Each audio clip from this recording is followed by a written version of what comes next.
We could do. You want to do Drake's lawyer? All right. So let's do Drake's lawyer real quick. So essentially, what happened, and I'm gonna just keep it a beam, right? This hack of a lawyer. His name is Padilla. And by the way, brother, I know he's older, but like, why would you just tarnish your reputation like this? Because, bro, you look like a goof, like doing all this stuff. So they're trying to get Drake to come in court. And like anybody with money, you're not gonna get nobody to come in court. So Drake probably paid like, I don't know, maybe $10,000, $20,000, which is chump change to Drake. He paid, or maybe not even paid, because he's using Kodak Black's lawyer. Kodak Black's lawyer, the guy he calls dad, the dude, his Instagram is this. Law Ronan. It's Brad Cohen. Bradford Cohen or something like that. Law Ronan. When it comes to Florida case, yeah, Bradford Cohen. You know, even though me and him got into it back in the day, but this is the guy. This is the guy who's like, he's top flight. You know what I mean? He got Kodak a fucking federal pardon and also got Lil Wayne a pardon as well. You know he got some stain. Anything in Florida, if a rapper gets, he's going to get it. He's probably rich as a motherfucker because he's just the guy you're going to go to if you're in the industry. Look, he just represented Glorilla. He's commented on this Baldwin stuff. Okay, yeah, he's not on that though. But he is he on the Glorilla thing? Yeah, he is on the Glorilla thing. He's on another Kodak case where they're trying to shoot. No, they're trying to sue him and Justin Bieber over a shooting. He's done a lot.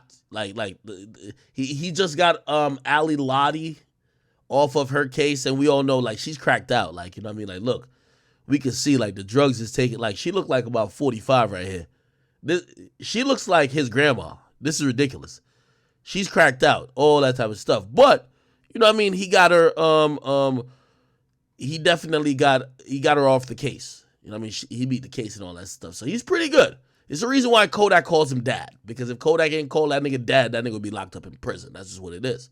Is that a fucking scorpion? I might have to check him about this. Hold on, nigga. Scorpion, that's my shit, nigga. The fuck is you talking about? Anyway. Oh, yeah, he got Lil Meech off of his case, too. Yeah. So he got Lil Meech off of his case. Anyway, he showed up today to represent Drake, and he basically showed up to the X trials. So Drake lawyer XXX Tentacion. And essentially what he showed up to do, just to kind of give you like, you know, because we're not going to play through this whole 27-minute thing, he basically filed a motion. He did a motion to appear, which is he's appearing on behalf of Drake, and essentially then said, yo, we want to challenge this subpoena because there's a subpoena that exists for Drake to show up, right? However, Drake really don't live in Florida, right? But still, Drake is in Florida a lot, and also, you know, probably just on a PR level, because since TMZ and everybody picked it up, it's important that Drake handles this appropriately rather than being seen like he's running from this, right? So he sent his lawyer. His lawyer went in court, and let me put this right here. Sorry, chat. His lawyer went in court and basically filed a motion to show cause, basically, which means the defense attorney who's trying to make Drake a witness of the defense needs to show proper cause to the court why the subpoena should even be issued. Again, this is probably going to be a conversation in itself, but actually, I don't even know if there was a ruling today, but we could probably skim through it. So essentially, the lawyer for one of these like fucking idiots who killed X is gonna say, our theory is that Drake killed X. And he's gonna prove, yo, first of all, number one, Drake doesn't have to show up because you guys didn't serve him properly. Second of all, let's talk about Drake. What proof do you have that Drake did anything or connected to any of these guys? And that's what they're gonna do. So let me play a little bit of it. I'm going to skip through it a lot because I do not want you guys to fucking, you know, get bored. You know, let's keep it going. And by the way, officially, happy Valentine's Day, right? Order itself, Judge, doesn't give any reference to what the penalties would be if Mr. Graham failed to show for that deposition. I don't even think we need to get there.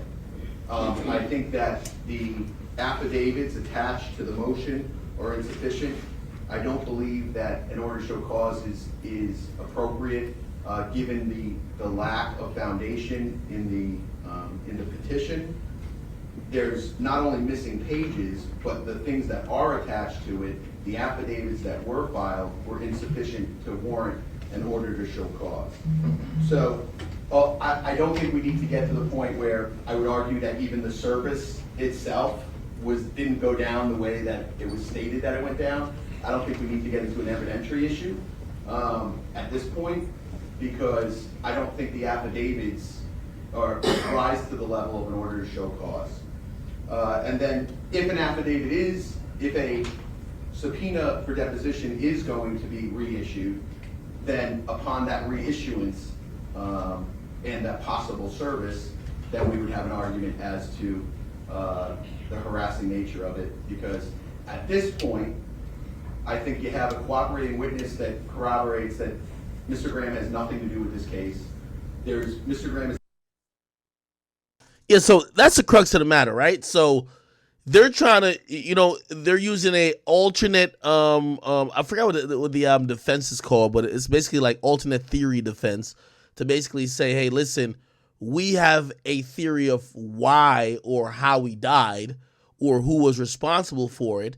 Y'all didn't charge the right guy. So by us showing that it's more likely that somebody else did it, you have to let our client go, right? So it's like, yo, if I'm locked up for something and my lawyer says, yo, there is a 10 times more likely chance that somebody else did it than Akademiks, why the hell would you convict Akademiks?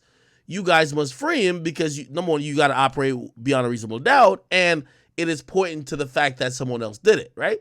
So that's what this kooky attorney is trying to do, saying, yo,